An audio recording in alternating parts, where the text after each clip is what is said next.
mulai tanya Tuhan apa benar dia dan kok bisa ke dia, gimana caranya gitu kan. Gimana saya yang anak tunggal menyesuaikan diri dengan orang dari keluarga besar.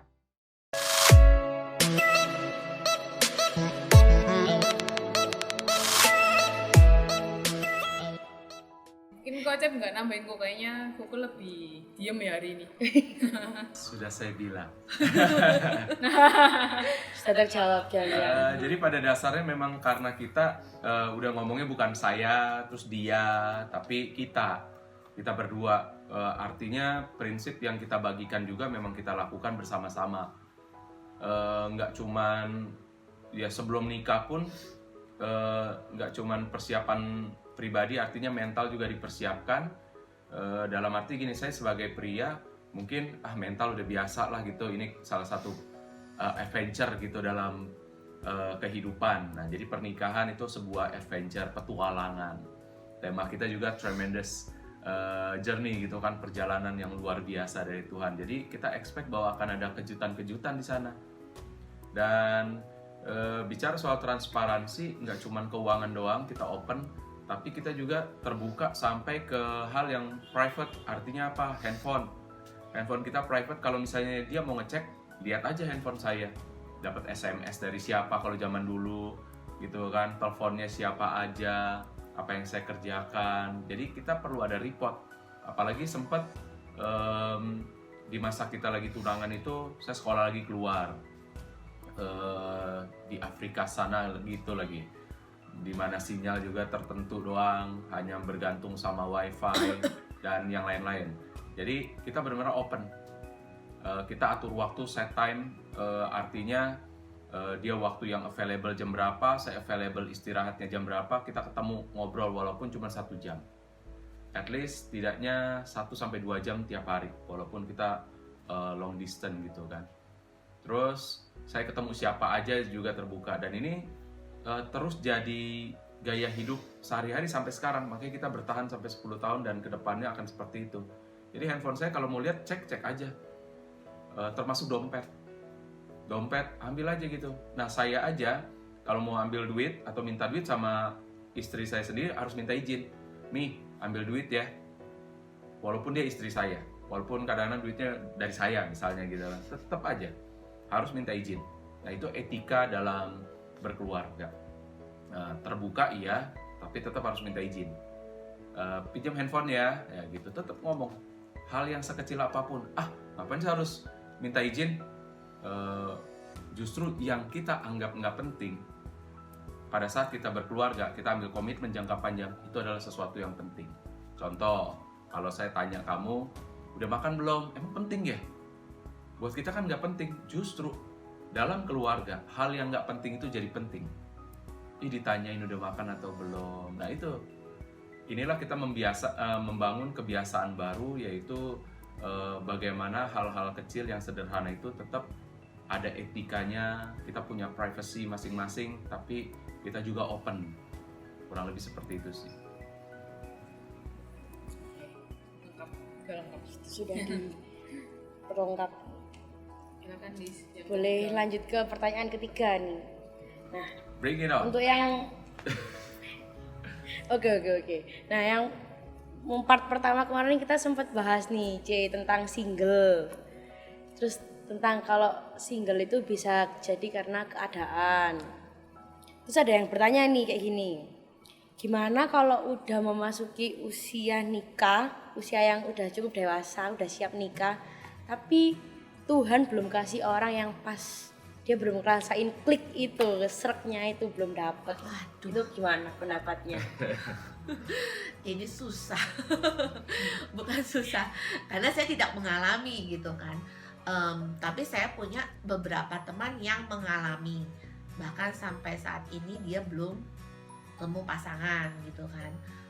Usianya bahkan lebih tua dari saya jauh. Gimana gitu kan, udah usia nikah, mungkin sama keluarga udah dikejar-kejar, atau orang tuanya ada yang nyecar terus ditanya mungkin sama teman-teman, udah punya pacar belum, kapan nikah, udah umur berapa nih gitu. Itu hal yang selalu terlontar gitu kan, karena di orang Asia tahu sendiri ya, kalau udah kepala 3, malahan sekarang kayaknya baru 25 aja udah diribetin deh gitu. Pasti tanya-tanya kan kalau kondangan atau apa, kok sendiri aja gitu, kok nggak mau pasangan, atau ini pacarnya bukan, kapan nikah, kapan nyusul, nah, nanti habis nikah kapan punya anak gitu. Nah itu pertanyaannya akan terus ada, akan terus muncul. Gimana kita nyikapinnya? Saya pribadi sih terus terang aja nggak tahu ya gitu ya kan, karena kan saya nggak mengalami. Cuman satu hal yang bisa saya kasih saran, mendingan kamu single atau salah pilih orang, atau berakhir dalam pernikahan yang mengerikan, pilih mana? Nah itu Mending sih, single ya, Di single lah. iya kan. single tapi bahagia. Jadi kadang kan mungkin kalau udah terdesak banget, ada orang yang ya udahlah mungkin dijodohkan atau gimana, kita nggak akan pernah tahu gitu kan ya, tetap akhirnya bisa married dan pada akhirnya terjadi hal-hal yang justru tidak kita inginkan gitu. Terus hal-hal yang sangat disesali, mendingan gua nggak usah nikah kalau kayak gini gitu. Karena ada pengalaman juga dari satu temen, yaitu sudah berumur menikah karena ya akhirnya udah dikejar umur menikah, tapi ternyata ya akhirnya berpisah gitu kan, karena ternyata dari pasangannya ini Ada ya hal-hal ada yang hal yang tersembunyi. nggak boleh saya omongin lah, pokoknya itu hal yang mengerikan gitu, dan akhirnya mereka berpisah gitu loh. Dan itu jadi satu hal yang traumatis buat dia, walaupun puji Tuhan sih dia udah married lagi sekarang ya. Itu melalui berapa tahun loh sampai akhirnya dia bisa terbuka lagi dan beneran ini pasangan yang bener gitu kan, dan akhirnya menikah. Dan kita bisa lihat sih ini orangnya juga orang bener gitu, benar-benar anak Tuhan gitu sih. Jadi saat ini kalau misalnya kamu umur berapa sih emangnya gitu loh, udah umur 50 tahun, kalau memang nggak bisa ketemu pasangan, ya memang bukan, kan Tuhan di firman Tuhan juga ada kan gitu loh, ada orang yang akan tetap single karena memang ditakdirkannya seperti itu, emang Tuhan mau dia seperti itu, supaya apa? Hidupnya tetap jadi kesaksian buat Tuhan, walaupun dia nggak menikah, tapi ternyata dia bisa jadi berkat buat banyak orang gitu sih. Nah ini sekarang ceritanya setelah menikah, kan pasti dua keluarga bertemu nih kok. Gimana cara memperlakukan orang tua dua belah pihak secara adil? Karena kan itu juga salah satu permasalahan yang sangat krusial biasanya. Susah juga. Kalau dari saya sih, kita berdua berusaha untuk menyenangkan kedua orang tua lah ya, artinya kedua belah pihak gitu. Saya berarti punya orang tua baru, punya mertua dari ya papa mertua dan mama mertua kan. Saya coba memperlakukan mereka seperti saya memperlakukan kepada ke orang tua saya, walaupun kadang-kadang ya bisa dibilang adil gak, hingga akhirnya sih nggak ada ukuran yang adil. Buat saya sendiri, saya lebih open apa adanya ke orang tua saya sendiri dibandingkan sama mertua. Sama mertua masih ada sopan-sopannya, etikanya tuh dijaga, jaim lah istilahnya gitu.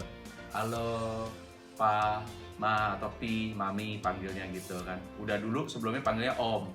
Halo Om, Tante.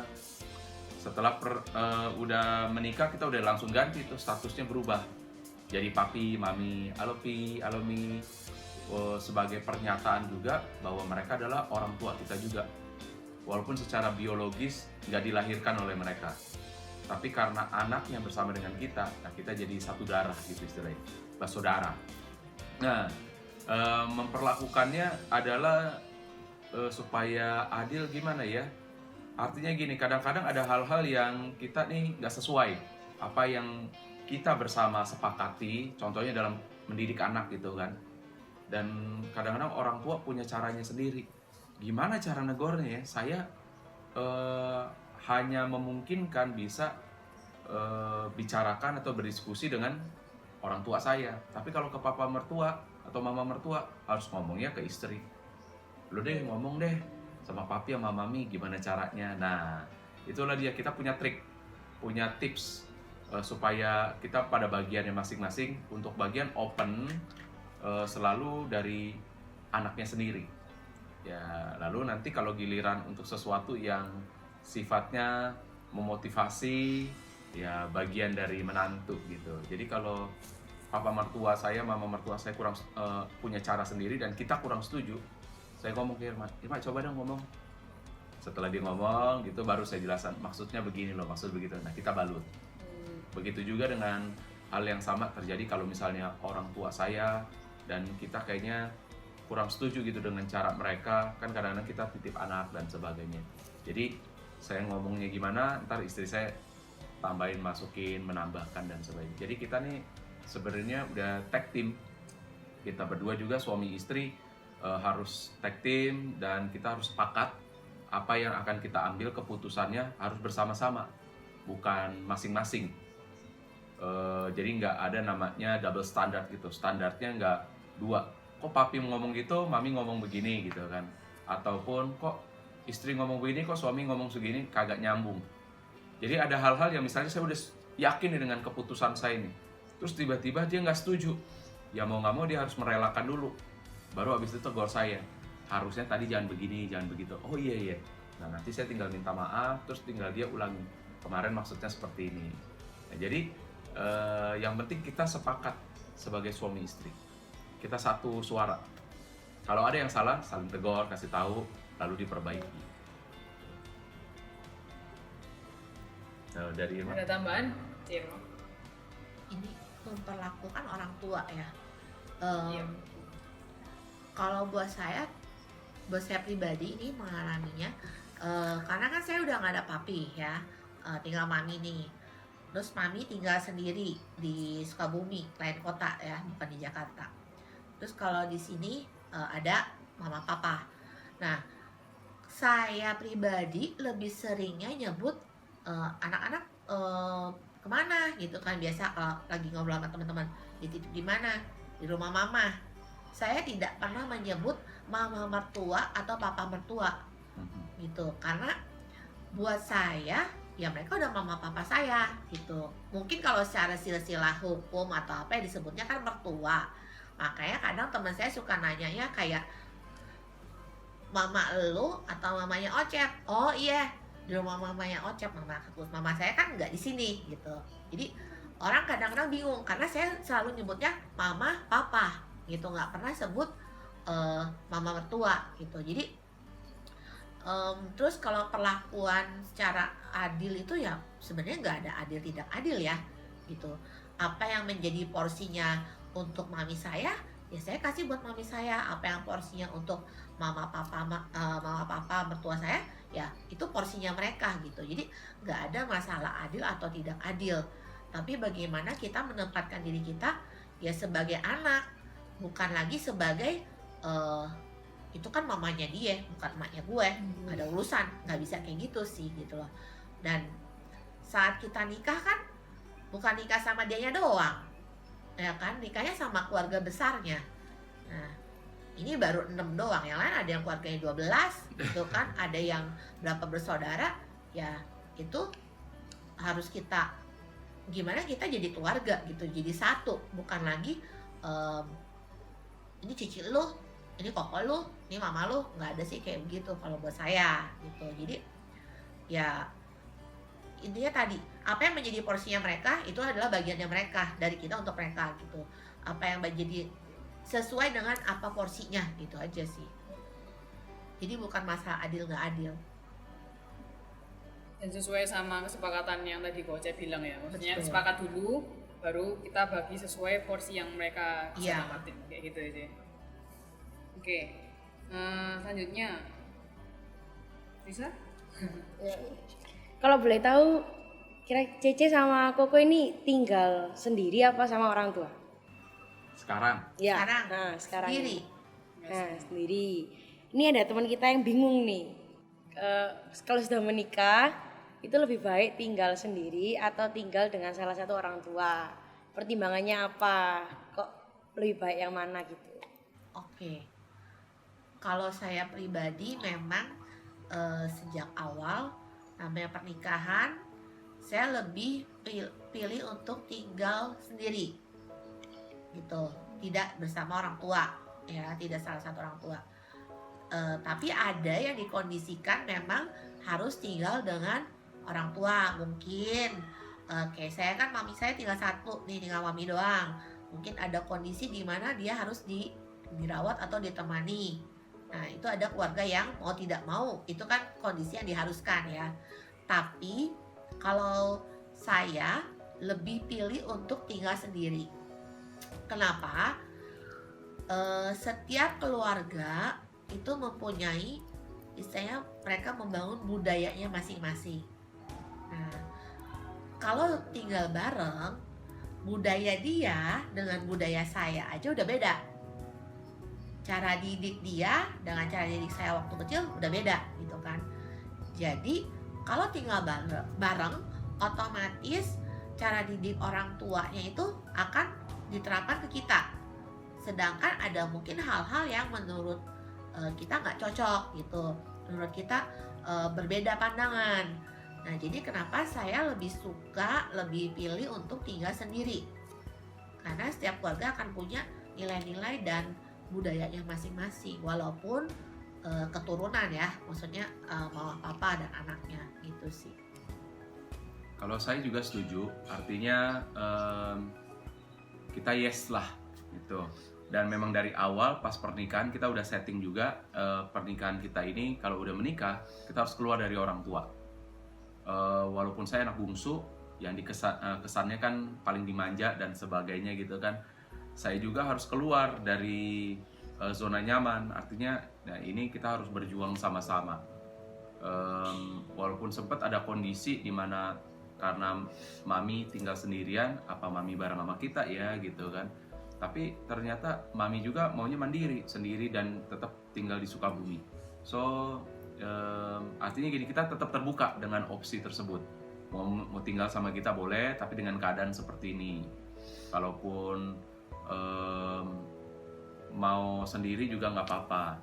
Tapi kalau misalnya ditanya kita berdua, kita maunya tetap dari pertama kali nggak akan tinggal dengan mereka. Kalau mereka yang tinggal sama kita dengan kondisi tertentu masih boleh, masih mau gitu. Tapi dari pernikahan di awal kita lah yang harus keluar. Oke, jadi kan biasanya kalau misalnya anak tunggal itu kan ada pertimbangannya lebih berat kan, Ci? Maksudnya di satu sisi dia sebagai anak tunggal harus sama orang tua, nanti orang tua sama siapa, tapi ada keinginan buat pisah. Itu gimana sih cara nanganinya? Kebetulan mami saya juga tipe orang mandiri gitu. Jadi waktu walaupun saya anak tunggal, dia ajar saya buat mandiri. Jadi selain apa-apa buat saya, tapi apa-apa saya sendiri gitu. Jadi nggak yang tergantung sama orang tua. Dan orang tua pun, dan mami saya juga tipenya mandiri ya, dia tidak tergantung sama orang lain gitu. Bahkan sampai sekarang pun dia masih kerja. Makanya kenapa dia nggak mau tinggal bareng kita, karena ya di sana dia banyak kegiatan. Cuman karena sekarang masa seperti ini ya, dia lebih banyak di rumah. Biasanya dia keluar. Mami itu kan salon ya, bisa gunting rambut, bisa keriting gitu. Jadi kalau hari-hari biasa sebelum masa corona ini, dia keluar ke rumah orang, ada yang gunting rambut, ada yang apa gitu, intinya nyalon. Dan dia lebih suka seperti itu. Kenapa? Karena ada kegiatan. Dia nggak suka yang diem aja di rumah, cuman dia nonton apa, dia nggak suka. Dia memang suka ada kegiatan. Dan kenapa dia nggak mau di sini? Ya di sini dia nggak bisa melakukan itu. Gitu, dia terbiasa melakukan semuanya sendiri, mandiri gitu. Nah, makanya dia mendidik saya pun seperti itu. Jadi walaupun saya anak tunggal, orang nggak mikir saya anak tunggal, nggak ada yang nyangka saya anak tunggal. Kenapa? Karena saya biasa apa-apa sendiri. Karena didikan mami saya seperti itu, gitu. Jadi waktu kita pisah, bukan pisah ya, maksudnya waktu saya kuliah kan ke Jakarta, nah, mami saya di Sukabumi. Jadi dari situ mungkin udah terbiasa juga sih. Kita tinggal memang nggak bareng-bareng gitu. Cuman pulang pas liburan gitu. Jadi pada saat menikah tinggal sendiri pun ya bukan satu hal yang berat lagi, karena udah terbiasa dari pas kuliah gitu. Emang tinggal pisah, nggak bareng-bareng. Oke, next ya Ko. Kalau misalnya ceritanya ini misalnya Koko sama Cici hidup sama orang tua, gimana sih bikin urutan prioritasnya? Maksudnya apakah keluarga dulu atau orang tua dulu atau gimana pembagiannya? Prioritasnya. Oke, kalau kita udah dalam hubungan pernikahan, yang pasti istri, keluarga kita inti kan ini jadi core kan ya. Istri dan anak itu jadi urutan yang pertama dalam prioritas, skala prioritas. Istri, anak. Urutannya juga bukan anak dan istri, tapi istri dan anak. Kalau Anda seorang istri berarti urutan skala prioritasnya adalah suami dan anak-anak. Gitu. Lalu yang kedua baru orang tua kita. Nah artinya orang tua dan papa mertua dan mama mertua juga menjadi satu gitu bagian. Nah baru urutan yang ketiga adalah saudara. Saudara itu saudara kandung, termasuk dari kalau kita punya saudara kandung artinya apa ya, kakak ipar atau adik ipar. Jadi tetap orang yang lebih tua diutamakan. Nah setelah itu baru saudara-saudara. Nah Tuhannya di mana? Tuhan itu nggak ada di urutan angka 1, 2, 3, tapi Tuhan adalah yang utama di atas segala sesuatunya. Sebagai dasar rumah tangga kita, Tuhan juga di atas semuanya, Tuhan juga di dalam kita, Tuhan juga di mana-mana. Jadi Tuhan itu nggak ada di angka 1, 2, 3, tapi Tuhan ada di mana-mana dalam aspek kehidupan kita. Itu. Sudah terjawab ya. Udah jawab jelas.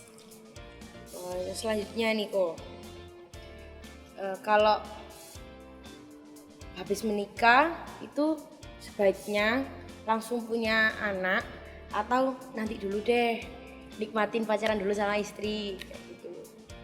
Menurutnya Koko sama Cece gimana nih? Ya.